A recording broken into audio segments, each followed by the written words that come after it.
and welcome sa ating simbahan sa San Ezequiel Moreno. Maniwala kayo sa hindi, ako'y galing sa pamilyang hindi nagsisimba, na hindi nagdarasal ang aking pamilya. Ang tatay ko ay Inchik, kaya nga ako ay Anthony Kowa.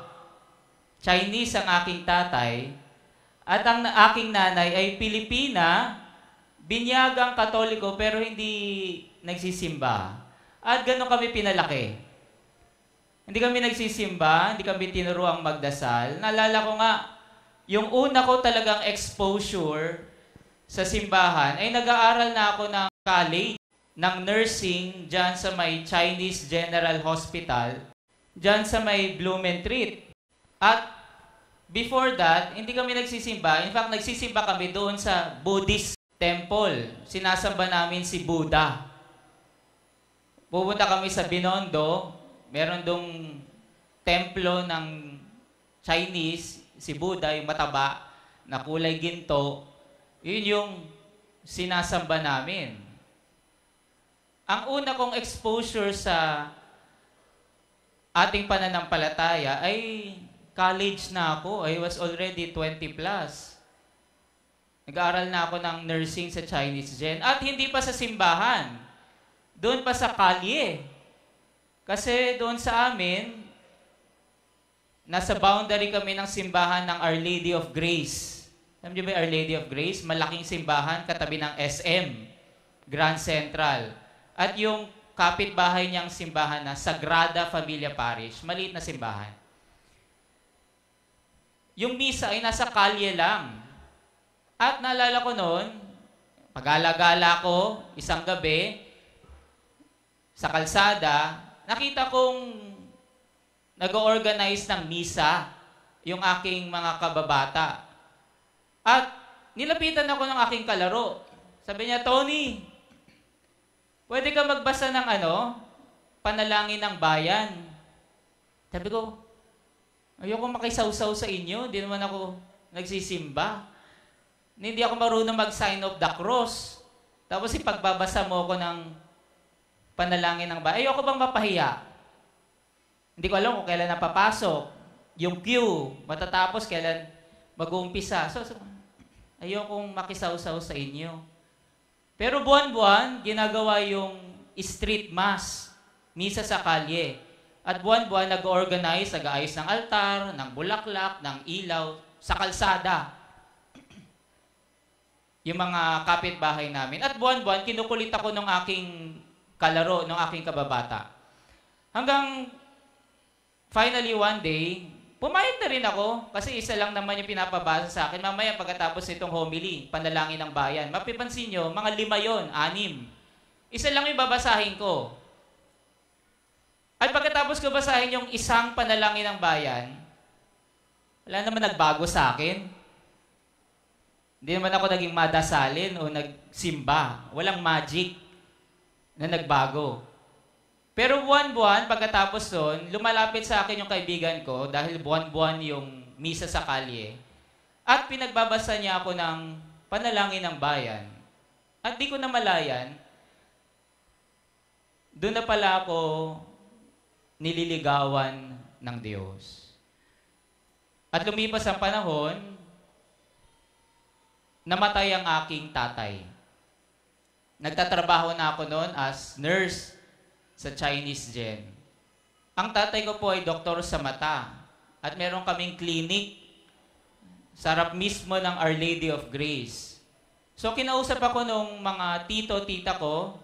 Sabi niya, Tony, baka gusto mong magtuloy, mag-aral sa doktor ng mata para ikaw yung mag-take over ng clinic ninyo. Sayang naman kung walang magmamana ng clinic.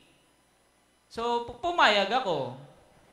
So, sa madaling sabi, after several years ulit, nakapagtapos ng doktor sa mata. And may board exam ulit. At ang board exam, 4 na araw. 3 days written, 1 araw practical. Kaharap mo yung 3 doktor at meron kang dalang pasyente. So, kinakabahan ako noon, nagdadasal ako. Sabi ko, Lord, tulungan mo naman ako makapasa sa board exam. So nagdadasal ako noon, naalala ko pumasok ako ng simbahan, dadasal ako. Tapos merong pumasok sa isip ko, sabi ko, Lord, parang meron akong bokasyon sa pagpapari. Pero hindi ko sure. Kasi hindi nagsisimba ang aking pamilya at hindi kami pinalaking nagdarasal. Wala kaming kamag-anak na pari, wala kaming kamag-anak na madre. Pero parang meron akong bokasyon sa pagpapari, pero hindi ko sure. So hingi ako ng sign. Sabi ko, Lord, kung gusto mo po akong magpari, gawin mo akong top sa board exams. Sabi ko, ayoko ng top 10, ha? Ayoko ng top 5. Ayoko ng top 3. Ayoko ng top 2. Gusto ko, top 1. Para sigurado tayo.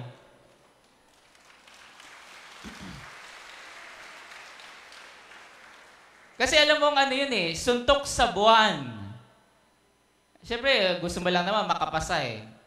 Pero in the off chance, kung gusto mo ako magpare, di, gusto mo, gawin mo ako top 1. Para walang alinlangan, walang question mark, sure ball. Kasi malabong mangyari. So, lumipas yung ilang buwan, dumating yung board exams. 4 days. Pagkatapos ng board exam, ang hina ako sa hirap ng board exam.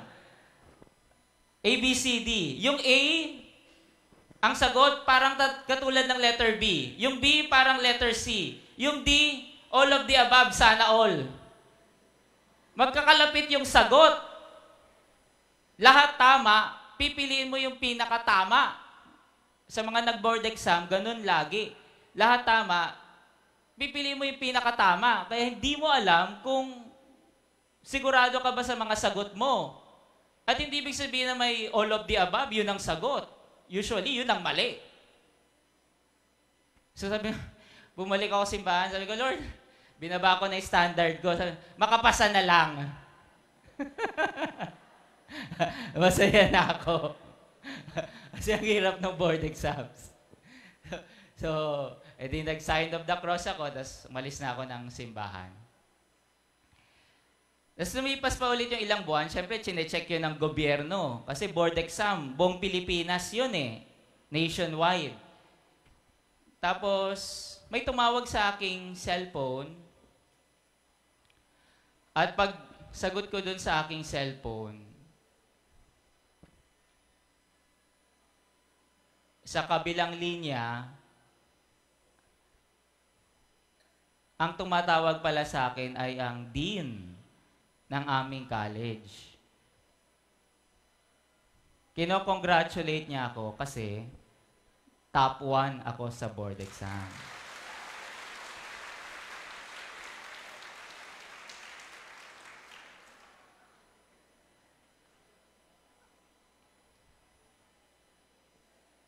So, be careful what you pray for.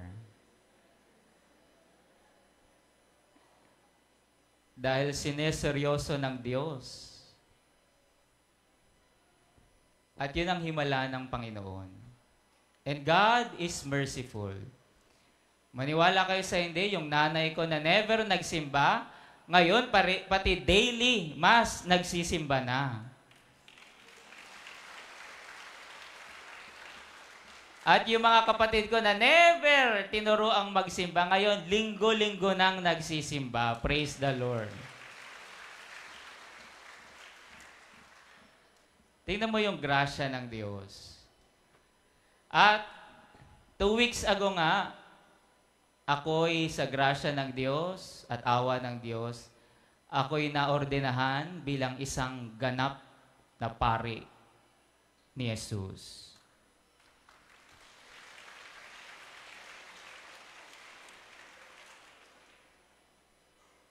At ito ang pangako ng Diyos sa bawat isa sa atin, hindi lang para sa akin, kundi para sa ating lahat.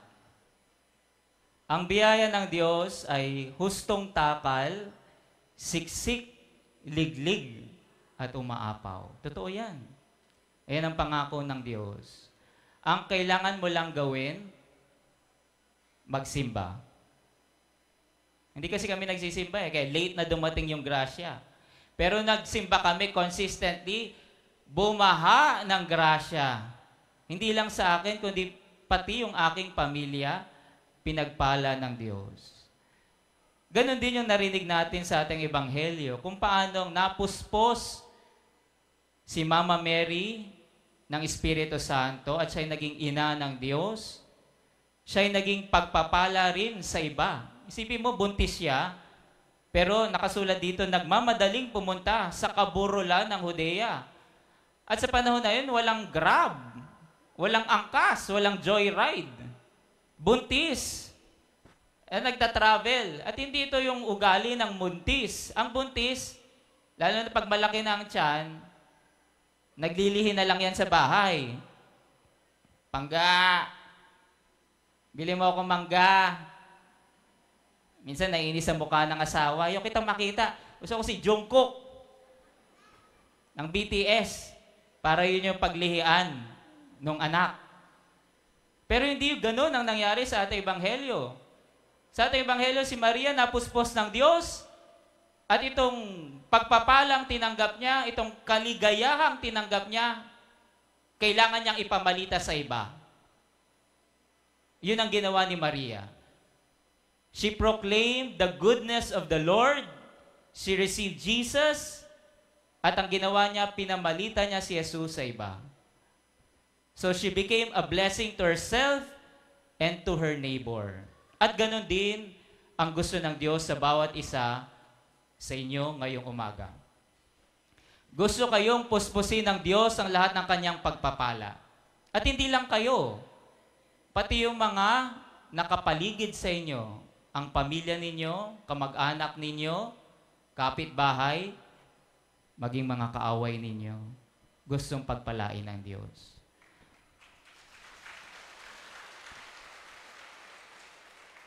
At sa Diyos, walang hindi kayang gawin. Lahat, dahil mahal niya tayo, gusto niya tayong pagpalain. Kaya, napakaganda nung nakasulat sa huling parte ng Ebanghelyo. Mapalad ka sapagkat nanalig kang matutupad ang ipinasabi sa iyo ng Panginoon. Nung binabasa ko to, ito rin yung mensahe sa akin. Mapalad ka sapagkat nanalig kang matutupad ang ipinasabi sa iyo ng Panginoon. Sino ba ako? Galing ako sa pamilyang hindi nagsisimba, maraming kasalanan, pero tinawag ng Diyos, minahal ng Diyos, pinuspos ng Diyos. Ganon din ang pangako ng Diyos sa bawat isa sa atin. Sa ngalan ng Ama, ng Anak, at ng Espiritu Santo. Amen.